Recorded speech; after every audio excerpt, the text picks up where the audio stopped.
we went down to Daytona one year and for the 200, and we're out there running pretty decent, and maybe 20th or so, and come in at the halfway point to fill the gas tank up and go out and finish the race. And I come in and I put 6 gallons of gas in the tank, and I take off like a big bird, and we're doing great. The only trouble was 2 laps later, we're going down the backstretch, the rear cylinder blows off of the KR.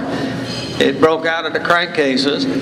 The spark plug went up through the bottom of the gas tank. They're doing 150 miles an hour down the backstretch with the cylinder bouncing off the gas tank, gas flying all over the place. We run her down into the pits. The thing's catching fire. Half of my pit crew runs the other way, and the other half comes running up and rips the gas tank off to put the fire out. You just can't make this stuff up. It happens, and it's a great experience. I wish everybody would have opportunity to enjoy the full breadth and depth of motorcycling. Don't stay in your shell. Don't do just one thing. The off-road riding, the poker runs, field meets, going to drag races, going to a hill climb. Get to experience all of it, because you'll meet different people and you'll see different bikes doing different things that you just wouldn't believe can be done on 2 wheels. And I just can't say how much the sport has meant to me and my family. It's paid my bills, and it's been a great deal of fun. Reggie was a terrific father.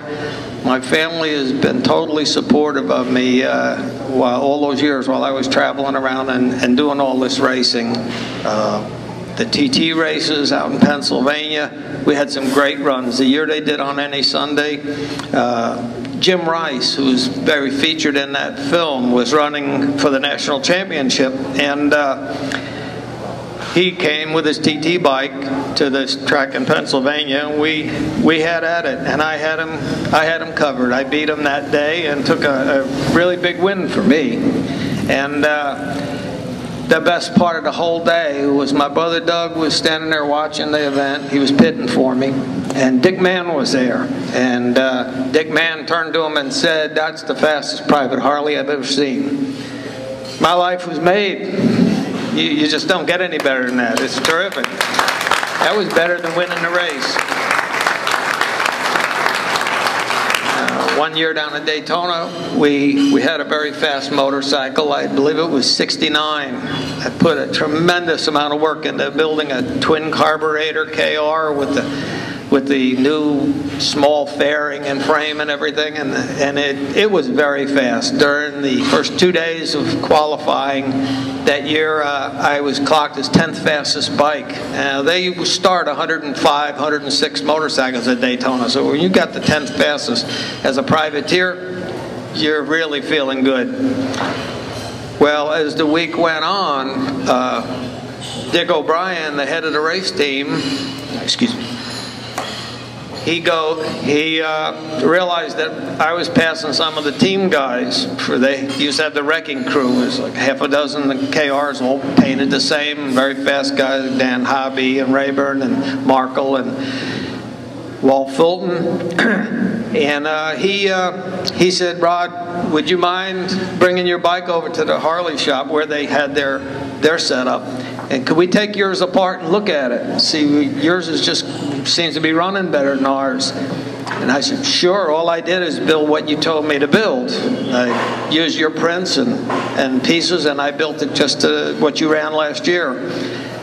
We went there, and the factory head, the Harley-Davidson racing department, worked with me. We took the bike all apart, laid it all out. He looked at every piece and says, "Yep, that's what we ran last year." And he wound up calling back to Milwaukee and had all of their engine stuff from the previous year sent down. And as it turned out, on the 200 was rained out that day, later that week. So we didn't get to run it. And they got all the same equipment back to match my bike. They ran it. Rayburn won it the next year, later that week. Unfortunately, I was broke. I had to leave and go home. Even though I qualified 10th, I had to walk away. I didn't have any money left to stay, so I really hurt leaving that one on the table. That's racing. That's how it goes. I don't know how many of you guys really know the history of off-road or racing in this country, but so much has happened in my lifetime. We went from riding, my first bike was a Harley 125, 3 speeds. I don't think it even registered a horsepower. That thing would have trouble accelerating downhill. The rigid rear no suspension on it. It had a girder fork with links that moved 2 inches, and the suspension was 3 rubber bands. And that was what it was. I rode enduros and every day after school in the woods, endlessly rode that bike. It was a ball. I felt like a king on it. Then, as time went on, we went to the 165 Harleys. My brother Don actually won the Jack Pine 500-mile Enduro National on a 165. That was the first lightweight dirt bike that was really popular.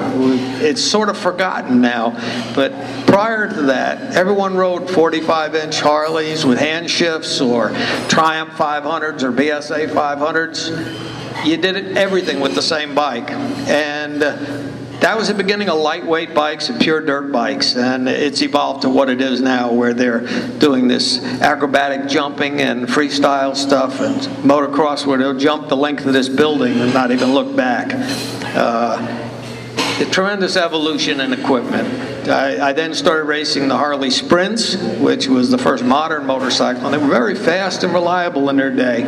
Got a lot of success doing everything on them. I won my first 6 novice flat track races on the Sprints. A Sprint that was supplied in a connection with Harley Davidson hooked me up with Larry Palmgren, the top Harley flat tracker in the area. It got me his short tracker to run as a novice, and I got my junior points right away on that Sprint that was borrowed from them.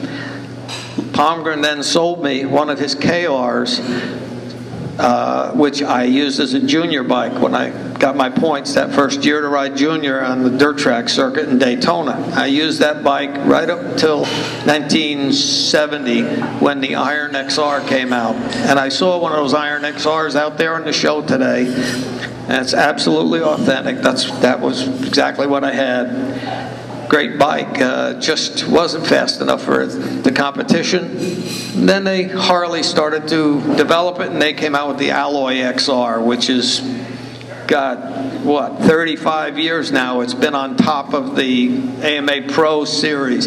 Even when they let the Japanese bikes run 1,000 cc's against it on the miles, the Harley 750 pushrod twin mails it in every week.